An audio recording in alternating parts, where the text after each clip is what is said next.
Wait for. Go ahead. What was the most difficult decision you ever had to make?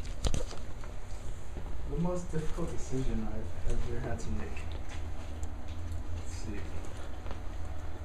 There was one time where I had to stay after work to file all these papers and finish restocking the medicine cabinet in the pharmacy I was working at. That was probably one of the most difficult things I had to do because I ended up staying a couple hours after I was done with my shift, but I found joy in doing that because the next day when the supervisor came and asked me if I already done that or if I have done that yet or not, and I told him that I already done that, so I got some good rewards points with me. 50. You got 50. a bonus point. Yes, imaginary bonus points. All right. So what was good about Jones's answer? He made his difficult decision about a positive, action at work, by staying late and basically kind of going above and beyond a little bit. Okay, so he answered the question about the most difficult decision. Yeah. Yes, And he Corey. kind of turned it like a trick, like something that kind of could attract him, into like just a positive. Mm-hmm. Corey. What I liked was that he restated the question as he was answering it. I mean, that was the first thing. You restated the question so that it was clear in your mind, it was clear to the person asking the question that you understood the concept of the question, and then you went on with your complete answer, and very, very well done. Yeah, when you start your answer with the question, it has two functions. I think you mentioned that, Corey. Basically, it shows that you understand what the question is.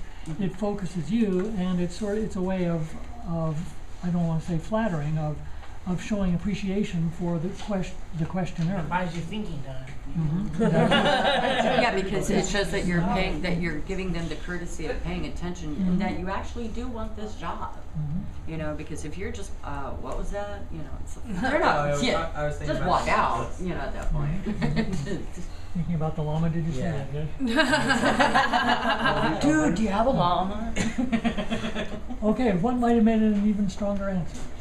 Ooh. Well, because he didn't really explain why it was a difficult decision, and at the same time, he kind of, why is it a difficult decision to want to stay late and get more work done? That should be an easy decision, to want to do that. So it's almost kind of like it could be taken negatively. Like why was it difficult to want to stay late?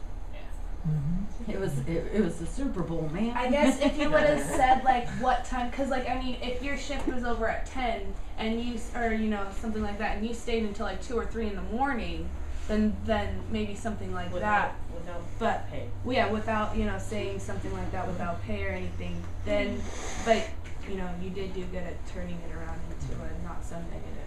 Because at first I thought I was like, he's digging himself in a hole, and then he got himself out.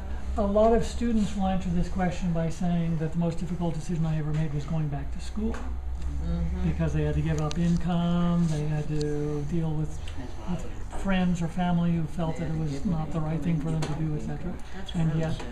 And yet it's a very powerful decision. And see, for me, that was the easiest decision to make because I had nothing but support from friends and family. Is that a good answer?